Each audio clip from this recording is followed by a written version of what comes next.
Students, welcome to my channel physics time.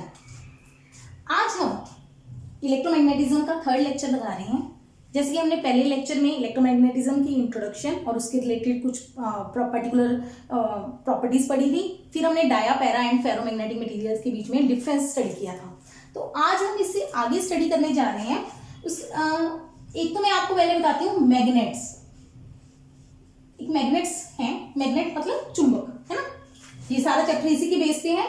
तो एक magnet होता है किस टाइप, किस उसमें नॉर्थ और साउथ, उसके क्या होते हैं, दो एंड्स होते हैं। नॉर्थ एंड साउथ पोल्स बोलते हैं इनको, क्योंकि इसमें दो पोल्स होते हैं तो ये क्या बन गया, एक डाइपोल। तो ये हमारे पास मैग्नेट क्या है, डाइपोल है। ये इसके दोनों पोल्स हैं। जैसे कि पॉजिटिव चार्ज होता है, नेगेटिव चार्ज होता है, चार्जेस दो तरह के होते हैं। ऐसे मैग्नेट में दो पोल्स होते हैं, नॉर्थ और साउथ पोल। ठीक है। अगर आप ऐसा ही एक और मैग्नेट इसके पास लेके जाओ तो क्या होगा, ऑपोजिट जो पोल्स हैं, साउथ पोल और नॉर्थ पोल ऑपोजिट हो गए, अलग अलग, अनलाइक हो गए। ये आपस में क्या करते हैं, अट्रैक्ट। और ये जो अगर आप यहां पे साउथ पोल लेके जाओगे किसी और मैग्नेट का, तो वो आपस में क्या करेंगे, रिपेल, वो दूर जाएंगे। तो like poles repel each other, unlike poles जो अलग अलग हैं वो एक दूसरे को क्या करते हैं, अट्रैक्ट करते हैं। ठीक है। अब मान लीजिए आपके माइंड में क्वेश्चन आए कि हम इस मैग्नेट को सेंटर से तोड़ दें तो क्या होगा, एक नॉर्थ पोल बन जाएगा, एक साउथ पोल। एक्चुअल में ऐसा नहीं होता, ये मैग्नेट्स की प्रॉपर्टी है। अगर आप एक बार मैग्नेट को सेंटर से ब्रेक कर दोगे तो क्या होगा, इस नॉर्थ पोल के जहां से ब्रेक किया,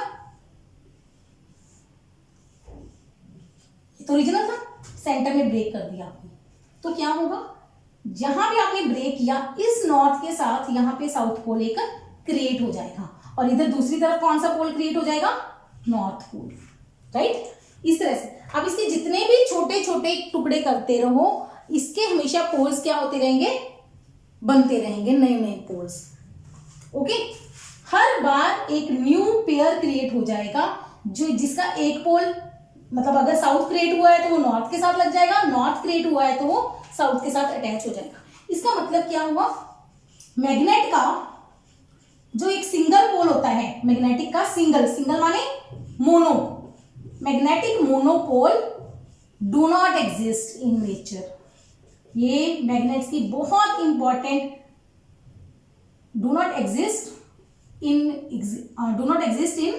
नेचर। ये सबसे इंपॉर्टेंट प्रॉपर्टी है मैग्नेट्स की। जैसे चार्जेस में होता है, सिंगल चार्ज एग्जिस्ट करता है, पॉजिटिव चार्ज, नेगेटिव चार्ज। अगर आप कैसे आते हैं चार्जेस, जब हम दो बॉडीज को रब करते हैं तो एक के इलेक्ट्रॉन दूसरे में ट्रांसफर कर जाते हैं। जिसने इलेक्ट्रॉन दिया उस पर पॉजिटिव चार्ज आ गया और जिसने लिया उस पर नेगेटिव चार्ज आ गया। इधर क्या होता है, मैग्नेट के केस में मैग्नेटिक पोल्स हैं, तो अगर आप उसको ब्रेक करोगे तो उसको आप सेपरेट नहीं कर सकते। Mono single pole do not exist, single pole कभी भी एग्जिस्ट नहीं करते। दूसरी मैग्नेट्स की खास प्रॉपर्टी होती है, मान लीजिए इस मैग्नेट को आपके पास आयरन का पाउडर पड़ा है, आयरन का पाउडर, आयरन फिलिंग्स है, छोटे छोटे आयरन के टुकड़े। वो नहीं होता आयरन को जब आप उससे फाइल करो, रेती से घिसाते हैं ना किसी भी रॉड को, तो उसका जो चूरा निकला है, मान लीजिए वो चूरा है, आपने उस चूरे के अंदर मैग्नेट रख दिया। ये बार मैग्नेट, इसको बार मैग्नेट बोलते हैं बेसिकली। ये मैग्नेट की एक छोटी सी टुकड़ी है तो बार मैग्नेट बोलते हैं इसको। आपने वो बार मैग्नेट उस आयरन की फिलिंग्स के अंदर रख दिया तो आप देखोगे अपने आप कि यहाँ पे जो मैग्नेट का पाउडर है वो ज्यादा लगेगा कॉर्नर्स पे, दोनों तरफ, क्योंकि चाहे नॉर्थ पोल है, ये आयरन है, मैग्नेट पूरे का पूरा मैग्नेट आयरन को अट्रैक्ट करेगा, डेफिनेटली करेगा। लेकिन अगर दूसरा मैग्नेट है तो वो डिपेंड करेगा कि आप उसके पास कौन सा पोल लेके आ रहे हो। ठीक है। आयरन को मैग्नेट अट्रैक्ट करेगा, साइडों पे आयरन की जो फीलिंग्स है वो ज्यादा लगेगी, सेंटर पे भी लगेगा, लेकिन क्वांटिटी क्या लगेगी, कम। इसका मतलब स्ट्रेंथ, जो उसकी पकड़ है, इज मोर एट कहां पे, कॉर्नर्स पे। कॉर्नर्स पे क्या होते हैं मैग्नेट के, poles. Strength is more at poles than at centre, right. ये हमारी आ गई मैग्नेट्स की नेक्स्ट प्रॉपर्टी। एक प्रॉपर्टी होगी कि उसके पोल्स को आप, एक तो प्रॉपर्टी होगी कि कैसे अट्रैक्ट और रिपेल करते हैं, ठीक है। सेकेंड प्रॉपर्टी हो गई कि उसके सिंगल पोल्स को आप नहीं बना सकते। तीसरी प्रॉपर्टी होगी कि स्ट्रेंथ है जो वो कॉर्नर्स पे ज्यादा होती है, सेंटर पे स्ट्रेंथ इसकी कम होती है मैग्नेट्स की। अब हमने पढ़ा था कि जो मैग्नेट है, मैग्नेटिक फील्ड,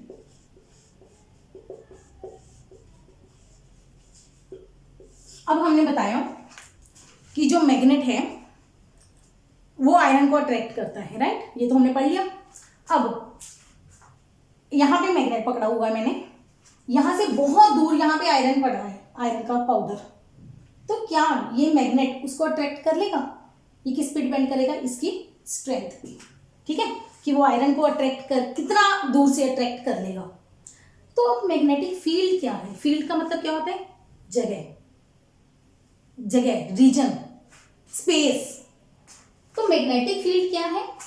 किसी मैग्नेट के अराउंड वो जगह, वो स्पेस जिसमें इसका मैग्नेटिक असर है, जो इफेक्ट है, मैग्नेटिक मतलब अट्रैक्ट करने का इफेक्ट, वो महसूस किया जा सके।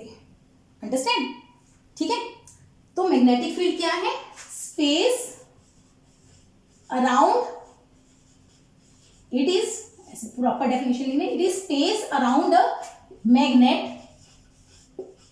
इसके बाद मैं थोड़ी सी जगह छोड़ रही हूं, अभी रुक जाना। It is space around a magnet in which the magnetic effect, असर, कैन बी फेल्ट, जिसके अंदर उसका मैग्नेटिक का असर महसूस हो सके। उस जगह को, उस स्पेस को, उस जगह को क्या कहते हैं? Magnetic field, right. अब मैंने ये जगह क्यों छुड़वाई है बीच में? आपको मैंने बताया था कि ऑस्टेन नाम के पर्सन ने क्या एक्सपेरिमेंट किया था, अगर आपको याद हो तो। उसने एक वायर में से करंट पास करवाया था, उसके पास जो कंपास रखी थी वो डिफ्लेक्ट कर गई थी। इसका मतलब उसने बताया था कि कंपास की वजह से भी मैग्नेटिक फील्ड आता है ना। तो इसके साथ ही आप एक और चीज ऐड कर सकते हो, it is space around a magnet और करंट कैरिंग वायर। मतलब चाहे वायर के आसपास जितने रीजन में मैग्नेटिक इफेक्ट होएगा, चाहे मैग्नेट के अराउंड, मतलब वो जगह जहां पे मैग्नेटिक इफेक्ट महसूस हो, वो किसी के भी अराउंड हो जगह, उस जगह को क्या कहते हैं? Magnetic field, right.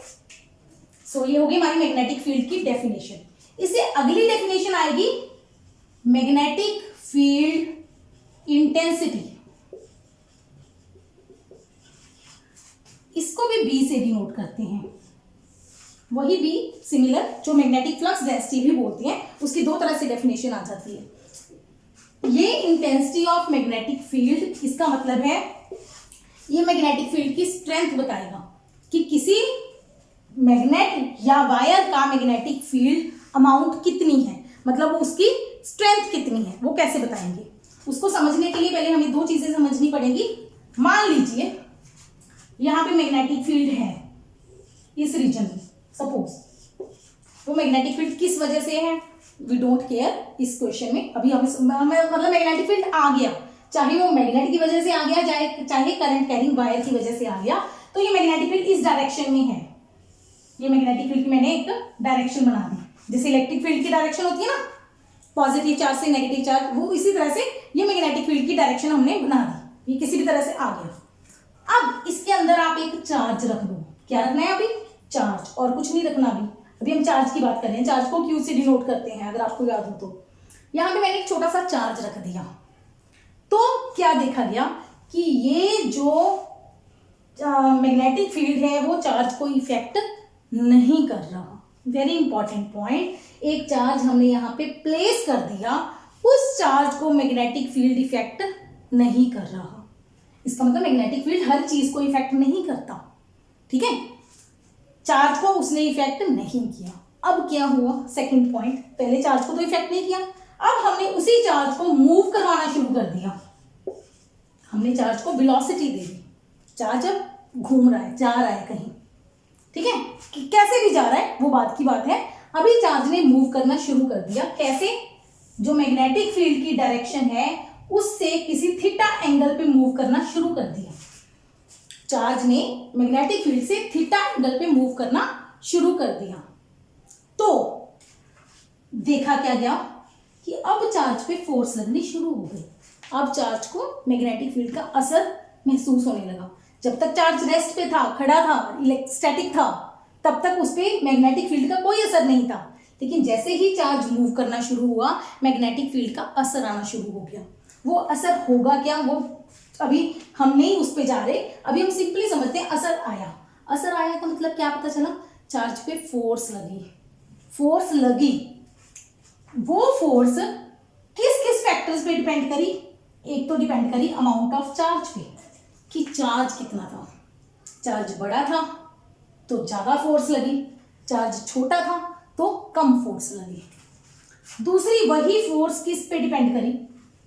सेकेंडली वो डिपेंड करी चार्ज की वेलोसिटी पे। किस पे डिपेंड करी? चार्ज की वेलोसिटी पे। अगर चार्ज की स्पीड ज़्यादा थी तो फोर्स ज़्यादा लगी, अगर चार्ज की स्पीड कम थी तो फोर्स कम लगी। थर्ड वो फोर्स डिपेंड करी साइन थीटा। अभी साइन थीटा का फैक्टर कहाँ से आया? वेलोसिटी के दो कंपोनेंट बनेंगे, एक कंपोनेंट इधर जाएगा v cos थीटा, एक कंपोनेंट वेलोसिटी का इधर आएगा v sin थीटा। तो वेलोसिटी का कौन सा कंपोनेंट इफेक्ट कर रहा है? जो मैग्नेटिक फील्ड के परपेंडिकुलर है। तो फोर्स किसके बराबर आ गई? Q v. एक और फैक्टर रह गया, एक फोर्स डिपेंड करेगी मैग्नेटिक फील्ड पे। फील्ड ज्यादा होगा तो फोर्स ज्यादा लगेगी, फील्ड कम होगा तो फोर्स कम लगेगी। इसका मतलब टोटल फोर्स आ गई q v B sine theta. ये हमारा आ गया मैग्नेटिक इफेक्ट। लेकिन ये मैग्नेटिक इफेक्ट किस पे लग रहा है? मूविंग चार्ज पे। Force on moving charge. जो चार्ज मूव कर रहा है उस पर इतनी फोर्स लगेगी जब उसको मैग्नेटिक फील्ड में रखेंगे। Force on moving charge in magnetic field. अगर कोई चार्ज मैग्नेटिक फील्ड में मूव करेगा तो उस पर इतनी फोर्स लगेगी। ये हमारे एक फोर्स का एक्सप्रेशन है मैग्नेटिक फील्ड में। अब इसी फोर्स का एक्सप्रेशन करते हैं हम मैग्नेट के केस में। अगर इधर एक नॉर्थ और साउथ पोल का क्या है? डाइपोल। दूसरा डाइपोल यहां है, ठीक है, कि कैसे भी बना लो, north south, it doesn't matter. ये डाइपोल है जिसकी पोल स्ट्रेंथ m1 है। m1 को क्या बोलते हैं? Pole strength. इसकी क्या है? ये भी पोल स्ट्रेंथ है। ये सेकंड डाइपोल की है।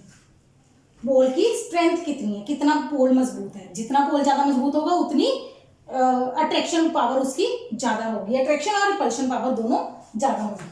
अब दोनों मैग्नेट्स को हमने r डिस्टेंस पे रखा है। दोनों पोल्स के बीच में कितना डिस्टेंस है? r। पोल्स के बीच में डिस्टेंस की बात कर रहे हैं हम, ठीक है। तो इन दोनों के बीच में भी फोर्स लगेगी। आपको याद है, आपने चार्जेस के में एक्सप्रेशन पढ़ा होगा। मैं कुछ एक्सप्रेशन लिख रही हूं, अगर आपको याद हो तो। 1/4 pi epsilon nought Q1 Q2 by r square. ये क्या था? Force depends upon product of charges inversely proportional to square of distance, है ना? याद है कुछ? ये था कूलम्स लॉ। ये किस में था? इलेक्ट्रोस्टैटिक में, चार्जेस के केस में। ऐसा ही कूलम्स लॉ आता है मैग्नेट्स के केस में, पोल्स के केस में। तब ये फोर्स का एक्सप्रेशन आता है μ/4 पाई। जो फैक्टर 1/4 पाई एप्सिलॉन था, 4 पाई डिनोमिनेटर में ही रहा, नीचे ही रहा। एप्सिलॉन जो नीचे था उसकी जगह पे म्यू किस में आ गया? ऊपर आ गया। m1 m2 दोनों पोल्स की प्रोडक्ट। ये m मासेस नहीं है, इसको ग्रेविटेशन से मिक्स नहीं करना, अपॉन r स्क्वायर। एक आपने ग्रेविटेशन का भी सिमिलर फॉर्मूला पढ़ा होगा। ग्रेविटेशनल फोर्स, ये इलेक्ट्रोस्टैटिक फोर्स, ये कौन सी फोर्स है? Magnetic force. मैंने इनके पैरों में, अल्फाबेट्स के पैरों में, फोर्स के पैरों में उसका नाम लिख दिया अभी। m for magnetic force, g for gravitational force, e for electrostatic force. तो ग्रेविटेशनल फोर्स का फॉर्मूला आपने पढ़ा होगा। ये m1 m2 क्या थे, मासेस। लेकिन यहाँ पे वेरी इंपॉर्टेंट, ये M और M1 M2 क्या है, पोल स्ट्रेंथ्स हैं। बाई चांस सिंबल दोनों का सेम है, मास का भी और पोल स्ट्रेंथ का भी। ये स्टैंडर्ड है तो इसको मैं चेंज नहीं कर रही हूँ, ठीक है। Mu by 4 pi M1 M2 by r square. अगर यही फोर्स यूनिट पोल पे लगे, यूनिट पोल मतलब किसी भी m की वैल्यू आप 1 कर दो, ठीक है, यूनिट पोल पे लगे, तो उस फोर्स को हम किसके बराबर लेते हैं, मैग्नेटिक फील्ड इंटेंसिटी, ठीक है। Magnetic field intensity, magnetic field intensity क्या है, फोर्स एक्सपीरियंस्ड बाय यूनिट पोल, मतलब यूनिट पोल पे लगने वाली फोर्स को हम क्या कहते हैं, मैग्नेटिक फील्ड इंटेंसिटी। किसी भी यूनिट पोल पे, यूनिट मतलब सिंगल वैल्यू है उसकी 1, जैसे हम इलेक्ट्रिक फील्ड में चार्ज को 1 लेके करते थे, सिंगल पोल पे लगने वाली यूनिट मतलब उसकी वैल्यू, पोल स्ट्रेंथ की वैल्यू 1 है, जो भी हो 1, ठीक है, वो वाली फोर्स को हम क्या कहते हैं, मैग्नेटिक फील्ड इंटेंसिटी। ये आपने डेफिनेशन बस इतनी सी याद कर लो, दैट्स इनफ, कि B की वैल्यू क्या होगी, mu by 4 pi M1 by r square. कि मतलब अगर ये वाला सिंगल ये पोल है कोई भी जिसकी स्ट्रेंथ M1 है, ये सिंगल पोल पे जितनी फोर्स लगाएगा उसी फोर्स को हम क्या कहते हैं, मैग्नेटिक फील्ड इंटेंसिटी। इससे नेक्स्ट टॉपिक है मैग्नेटिक लाइन ऑफ फोर्स। काफी इंपॉर्टेंट टॉपिक है। मैग्नेटिक लाइन ऑफ फोर्स क्या है और उसकी प्रॉपर्टीज क्या है। मैग्नेटिक लाइन ऑफ फोर्स, इसको समझने के लिए आपको क्या करना है, मान लीजिए आपके पास सिंगल नॉर्थ पोल है। अभी मैंने समझाया, क्या सिंगल नॉर्थ पोल पॉसिबल है, नहीं, कभी भी पॉसिबल नहीं है। जब भी आप मैग्नेट को तोड़ोगे नए पोल्स बनते जाएंगे और हमेशा ये जो मैग्नेट्स हैं वो 2 पोल्स में ही एग्जिस्ट करेंगे, नॉर्थ और साउथ, पेयर नहीं बनेंगे हमेशा। लेकिन मान लीजिए आपके पास सिंगल नॉर्थ पोल है, जैसे कि हम इलेक्ट्रोस्टैटिक में जब भी पॉजिटिव चार्ज की बात करते थे, यूनिट पॉजिटिव चार्ज, तो उसको हम क्या कहते थे, टेस्ट चार्ज, ठीक है। ऐसे unit single value unit north pole, उसको हम क्या यूज करेंगे, test pole, okay. Unit north pole वो हमारा टेस्ट पोल होगा, जिसमें हम सारी फोर्सेस, सारी वैल्यूज, मैग्नेटिक फील्ड इंटेंसिटी वो न्यूमेरिकली फाइंड आउट करते हैं, ओके। तो मैग्नेटिक लाइन ऑफ फोर्स क्या है, मान लीजिए आपके पास सिंगल नॉर्थ पोल है, आपने उसको किसी रीजन में रख दिया, तो क्या होगा, अगर उस रीजन में मैग्नेटिक फील्ड है तो वो पोल मूव करना शुरू हो जाएगा। क्यों करेगा, क्योंकि अगर उसके पास कहीं भी आसपास नॉर्थ पोल हुआ तो वो अट्रैक्ट हो जाएगा, साउथ पोल हुआ, सॉरी नॉर्थ पोल हुआ तो रिपेल हो जाएगा, साउथ पोल हुआ तो अट्रैक्ट हो जाएगा, राइट। तो क्या है मैग्नेटिक लाइन ऑफ फोर्स, कैसे समझाएंगे, इसके लिए पहले हम ये चीज समझते हैं। मान लीजिए यहाँ पे एक नॉर्थ पोल है, यहाँ पे एक साउथ पोल है, ये क्या है, बाहर मैग्नेट मैंने रख दिया। यूनिट पॉजिटिव नॉर्थ पोल जो कि कभी भी नहीं होगा, तो ये लेते कैसे हैं, उस पर मैं अलग आपको समझाऊंगी, एक एक्सपेरिमेंट करके दिखाऊंगी कि ये लाइंस ऑफ फोर्स कैसे ड्रॉ होती हैं, ये एक प्रैक्टिकल है। मान लीजिए आपके पास नॉर्थ पोल है, आपने उस नॉर्थ पोल को यहां रख दिया, तो क्या होगा, ये नॉर्थ पोल इसको रिपेल करेगा, अंडरस्टैंड, क्योंकि दोनों सेम है। लेकिन इधर वाला ये साउथ पोल इसको क्या करेगा, अट्रैक्ट। अब असर किसका ज्यादा होगा, जो पास है, ये नॉर्थ ज्यादा है, नियर है नॉर्थ के, तो ये रिपेल ज्यादा करेगा, ये अट्रैक्ट करेगा लेकिन कम अट्रैक्ट करेगा। तो ये नॉर्थ पोल यहां से मूव होके सब थोड़ा सा दूर चला जाएगा, मान लो यहां आ गया। अब क्या हुआ, ये नॉर्थ से भी दूर हो गया, साउथ से भी दूर हो गया, तो ये इधर को घूम जाएगा। अब क्या हुआ, नॉर्थ से ज्यादा दूर हो गया, साउथ से कम हो गया, अब ये साउथ है जो नॉर्थ को अपनी तरफ खींच लेगा, तो ये नॉर्थ पोल धीरे धीरे इधर घूमता जाएगा, राइट। शुरू कहां से किया था, यहां से घूमता घूमता यहां आ गया, तो ये नॉर्थ पोल कैसे घूमा, ऐसे, कब? जब मैंने एक जगह पे इसको प्लेस किया था। अब मैंने इसको खुद नहीं मूव करवाया, ये किसकी वजह से मूव किया? Due to this bar magnet की वजह से मूव हुआ और इसने अपनी डायरेक्शन चेंज की। अब मान लीजिए इस नॉर्थ पोल को मैं यहां रख दूं, अब क्या होगा? क्या साउथ इसको अट्रैक्ट कर पाएगा? नहीं, ये साउथ के दूर हो गया। अट्रैक्ट करने की कोशिश करेगा बट पॉसिबल नहीं होगा, बीच में नॉर्थ पोल है। ये नॉर्थ इसको क्या करेगा? रिपेल, दूर चला गया और रिपेल, ये दूर दूर जाता रहेगा, राइट। मान लीजिए नॉर्थ पोल मैंने यहां रख दिया, अब क्या होगा? ये नॉर्थ रिपेल करने की कोशिश करता, लेकिन बीच में साउथ आ गया, साउथ इसको अट्रैक्ट करेगा तो ये इधर इधर आता जाएगा, राइट। यहां साउथ से आके फाइनली अट्रैक्ट होके जुड़ जाएगा, राइट। अच्छा, अगर ये नॉर्थ पोल मैं यहां रख दूं तो क्या होगा? ये रिपेल करता जाएगा, ये दूर जाएगा। यहां रख दूंगी तो ये रिपेल करेगा, ये अट्रैक्ट करेगा, तो ये घूमता घूमता साउथ की तरफ आ जाएगा, ये ऐसे जाएगा। तो ये जो रास्ते बन रहे हैं, चाहे वो दूर जा रहा है, चाहे पास आ रहा है, चाहे गोल घूम रहा है, इन पाथ्स को, रस्तों को, इन लाइन, ये लाइंस बन रही है। आप कहोगे ये लाइन तो है ही नहीं, ये क्या है? ये लाइन नहीं है, तो ये क्या है?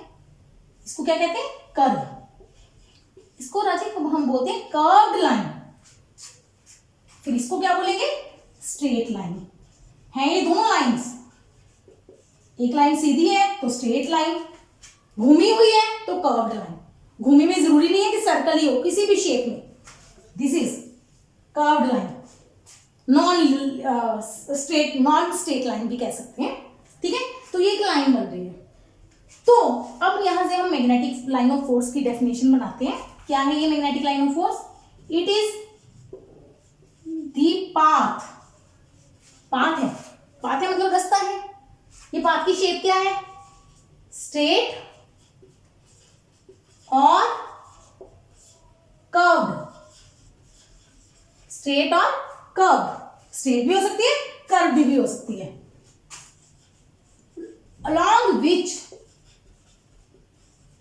a unit north pole, bracket में लिख दो if possible, ब्रैकेट में लिख दीजिए if possible, क्योंकि पॉसिबल है ही नहीं, नॉर्थ पोल सिंगल नहीं हो सकता कभी भी। But suppose if possible would move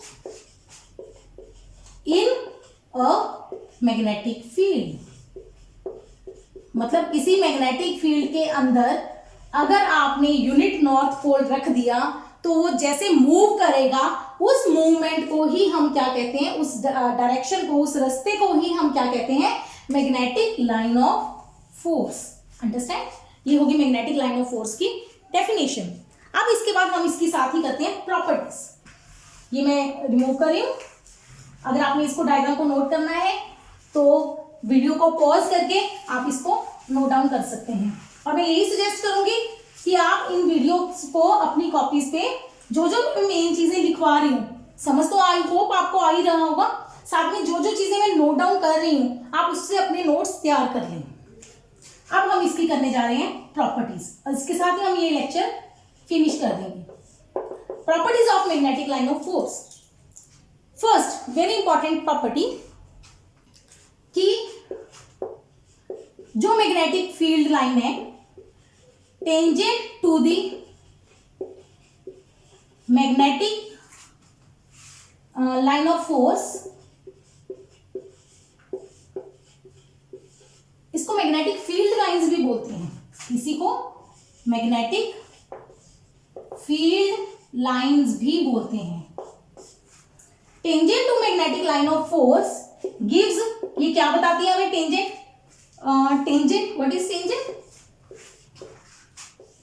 ये सर्कल है, ये लाइन, एक लाइन ये आपने ड्रॉ की होगी कभी ना कभी। ये इसको क्या कहते हैं? रेडियस, अर्धव्यास, त्रिज्या। ये लाइन जो सर्कल को एक ही पॉइंट पे टच करे उसको क्या कहते हैं? टेंजेंट। कि अगर आपके पास ये मैग्नेटिक लाइन है, इसका आप टेंजेंट ड्रॉ करो तो वो टेंजेंट हमें क्या बताता है? Tangent to the magnetic line of force gives direction of magnetic field.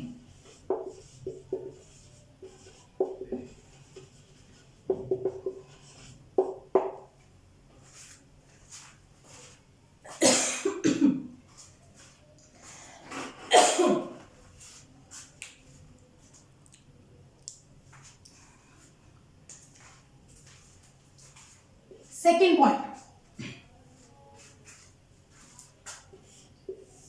ये हमारे पास बार मैग्नेट है,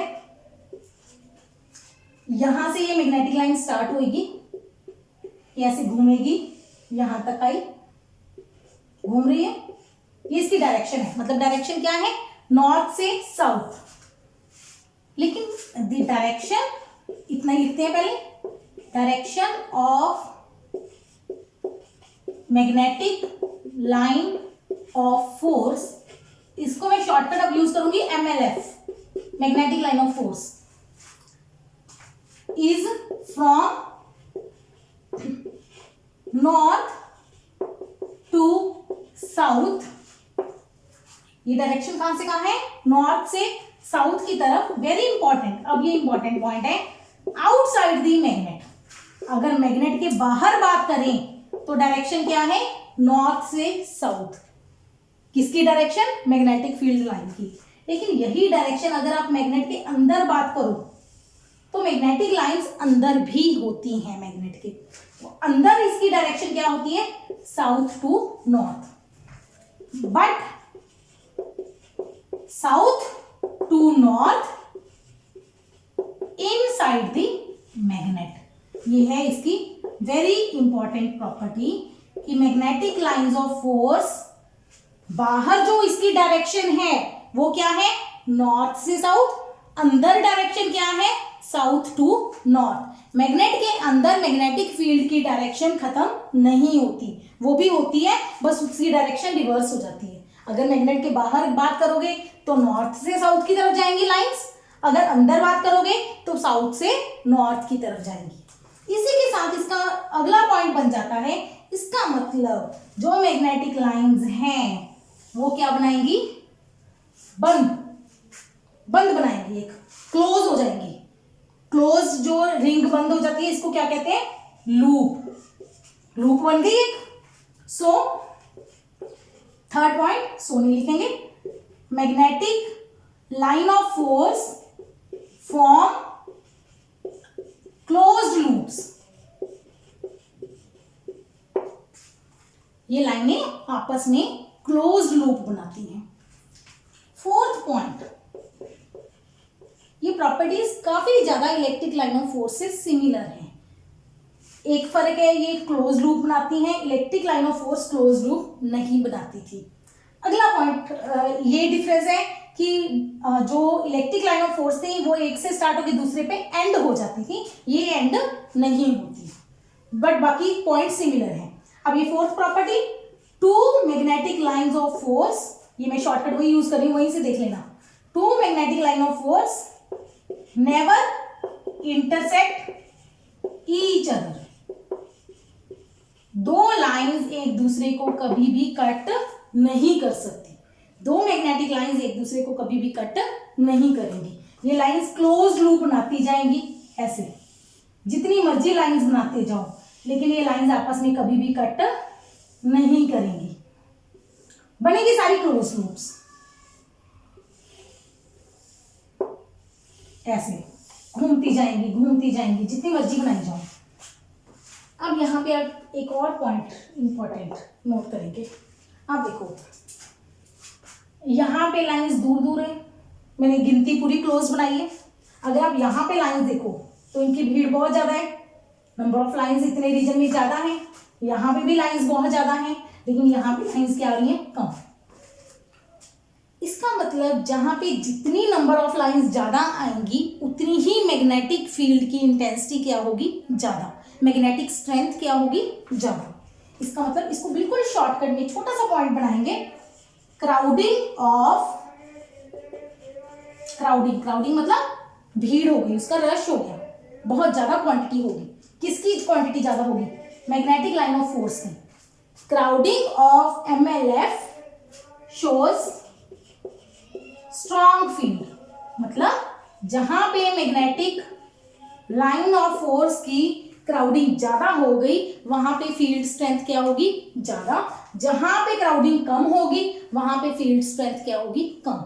सेंटर वाले रीजन में यहाँ पे फील्ड लाइंस कम है तो स्ट्रेंथ कम है, यहाँ पे फील्ड लाइंस ज्यादा है तो स्ट्रेंथ ज्यादा है। That's all about the properties of magnetic line of force. इसके साथ ही ये हमारा लेक्चर कंप्लीट होता है आज का। अब ये तो सारी हो गई हमारे टॉपिक्स जो सिलेबस से रिलेटेड है।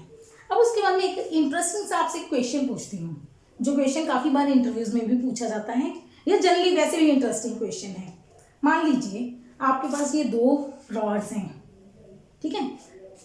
एक रॉड मैग्नेट की बनी हुई है, वैसे आप सबने मैग्नेट देखा है, एक रेड कलर का बार होता है, रेड पेंट होता है उसके ऊपर, एक साइड पे ना ऐसे, वही जो मैं मैग्नेट बार बार ड्रॉ कर रही हूँ, यहाँ पे एक व्हाइट डॉट लगा होता है व्हाइट कलर का। नॉर्मली वैसे कुछ भी हो सकता है, ये जनरली होता है, वो डॉट है जो नॉर्थ पोल होता है, दूसरी तरफ साउथ पोल होता है। लेकिन मेरे पास क्या है, दो रॉड्स हैं, एक रॉड मैग्नेट की बनी हुई है, एक रॉड आयरन की बनी हुई है। अब मुझे बताना है कि दोनों में से कौन सी मैग्नेट है कौन सी आयरन, कैसे पता करेंगे। एक रॉड मैग्नेट की है, एक रॉड आयरन की है, दोनों में से कैसे पता करेंगे कि कौन सी कैसी है। अब नॉर्मली जब भी मैं क्लास में स्टूडेंट से ये क्वेश्चन पूछती हूँ तो मुझे जवाब आता है कि मैडम दोनों को रख देंगे हम, जो खींचेगा वो मैग्नेट होगा, जो खींच जाएगा वो आयरन होगा। नॉर्मली यही आंसर मुझे सुनने को मिलता है, लेकिन ऐसा नहीं है। इसकी एग्जांपल समझाती हूँ। अब ठीक है, मेरे पास आयरन का पाउडर पड़ा है, आयरन फीलिंग्स, जैसे मैंने समझाया था, मैं उसके पास मैग्नेट लेके गई तो आयरन फीलिंग्स अपने आप ऊपर अट्रैक्ट हो जाएंगी, ठीक है। ये होता है, बिल्कुल ठीक है, कि मैग्नेट ने आयरन को अट्रैक्ट कर लिया। अब वही मैग्नेट मेरे पास है, मेरे सामने कोई लोहे की मशीन पड़ी है बहुत बड़ी। अब उस मैग्नेट को मैं लोहे की मशीन के पास लेके गई, भारी सी मशीन है बहुत बड़ी, क्या वो मैग्नेट लोहे की मशीन को खींच लेगा अपनी तरफ? नहीं खींच पाएगा, ठीक है। तो ये तो रूल हो गया गलत कि जो खींचेगा या जो खींच जाएगा वो हमारे पास मैग्नेट है, उस हिसाब से हम इसको डिस्टिंग्विश नहीं कर सकते। दोनों रॉड्स देखने में बिल्कुल एक जैसी हैं, ना कोई पेंट है ना कोई व्हाइट डॉट है जिससे मुझे आइडिया हो जाए। अब इसको पता करने का एक तरीका है, पहला तरीका है आप एक बाजार से मैग्नेट एक्स्ट्रा ले आओ। तो क्या करो, उस मैग्नेट को पहले आप पहली रॉड के एक एंड पे लेके जाओ, दूसरे एंड पे लेके जाओ। अगर दोनों तरफ अट्रैक्शन हुई तो इसका मतलब ये जो रॉड है वो कौन सी है, आयरन की, क्योंकि जो मैं बाहर से मैग्नेट लेके आई हूँ वो मैं मैग्नेट अलग सा ले लेती हूँ। ये है मेरे पास एक मैग्नेट, अगर वो मैग्नेट दोनों तरफ अट्रैक्ट हुआ, अट्रैक्शन हुई, तो ये क्या है, आयरन। अगर ये मैग्नेट का एक पोल होगा डेफिनेटली, चाहे नॉर्थ या साउथ, अगर एक तरफ अट्रैक्शन हुई दूसरी तरफ रिपल्शन, तो इसका मतलब ये वाली रॉड क्या है, मैग्नेट। एक तरीका तो ये है फाइंड आउट करने का कि आप बाहर से क्या लेके आओ, मैग्नेट, उससे आप दोनों को डिस्टिंग्विश कर सकते हो कि कौन सा आपके पास आयरन है कौन सा मैग्नेट। अब ये तो हो गया एक तरीका, बिल्कुल सही तरीका है, आप इससे डिस्टिंग्विश कर सकते हो। अब आपको एग्जामिनर ने बोल दिया कि नहीं, आपने बाहर से कुछ नहीं लेके आना, ना आप इसको फ्रीली सस्पेंड कर सकते हो, ना आप इसको लटका के देख सकते हो, आपके पास एक्सटर्नल कोई चीज़ नहीं है, सिर्फ ये दो रॉड्स हैं आपके हाथ में, ना आपके पास एक्स्ट्रा आयरन है ना एक्स्ट्रा मैग्नेट है, कोई भी बाहर से चीज़ आपने यूज़ नहीं करनी, ना इनको वेट करके देखना है। आप बस ऐसे ही दोनों रॉड्स में से पता करो भी कौन सा आयरन है कौन सा मैग्नेट, तब क्या करेंगे, तब हमारी ये प्रॉपर्टी यूज होगी। अब क्या है कि मैग्नेट के साइड्स पे स्ट्रेंथ ज़्यादा होती है फील्ड की, सेंटर पार्ट में फील्ड की स्ट्रेंथ क्या होती है, कम। इस तरीके से हम इन दोनों रॉड्स में से पता करवाएंगे कि कौन सी रॉड आयरन है कौन सी मैग्नेट। कैसे, आप एक रॉड को नाम दे देते हैं ए और बी, आइडेंटिकल है, अपनी तरफ से रफ नाम दे लो ए और बी। ए रॉड को आप एक जगह पे टेबल पे रख दो, बी रॉड को वर्टिकल पकड़ना है, यानी कि उसका ये एक एज दूसरे एज पे लेके जाओ। अब ये तो श्योर है, एक मैग्नेट है एक आयरन है, ये तो श्योर है हम। तो मैग्नेट और आयरन चाहे नॉर्थ हो चाहे साउथ पोल हो, मैग्नेट का हमेशा क्या करेंगे, अट्रैक्ट, ठीक है, ये अट्रैक्ट कर जाएगा। अब आप इस रॉड को, अपने हाथ वाली रॉड को, नीचे वाली रॉड को कुछ नहीं करना, ऊपर वाली रॉड को इसके स्लाइड करते हुए सेंटर की तरफ लेके जाओ। क्या करना है, इसको हम सेंटर की तरफ लेके जाएंगे। अब क्या होगा, अगर ये रॉड आयरन हुई तो साइड्स पे भी अट्रैक्शन है, सेंटर पे भी अट्रैक्शन होगी, उधर जाओगे तब भी अट्रैक्शन होगी, सेम अट्रैक्शन रहेगी, क्योंकि नीचे वाली रॉड कौन सी है, आयरन। अगर नीचे वाली रॉड मैग्नेट हुई तो क्या होगा, ये आयरन है, फिर अगर ये मैग्नेट है तो ये आयरन है, ये आयरन है ना मेरे हाथ में, आयरन ने यहाँ पे इसको अट्रैक्ट किया साइड्स पे, आप सेंटर की तरफ लेके गए, सेंटर की तरफ अट्रैक्शन क्या हो जाएगी, कम, साइड्स में अट्रैक्शन क्या है, ज्यादा, सेंटर में अट्रैक्शन क्या होगी, कम। तो सेंटर से, साइड से सेंटर की तरफ जाते हुए अगर अट्रैक्शन फोर्स, आपको पता चलेगा जोर, अगर जोर सेम रहता है तो टेबल वाली नीचे वाली रॉड कौन सी है हमारी, आयरन की। अगर जोर चेंज होता है, फोर्स चेंज होती है, अट्रैक्शन चेंज होती है, तो नीचे वाली रॉड कौन सी है, मैग्नेट की। इस बेसिस पे आप दोनों रॉड्स के बीच में डिस्टिंक्शन कर सकते हो। Okay, understand? So that's all for today. Please like, share and subscribe to my channel. Thank you.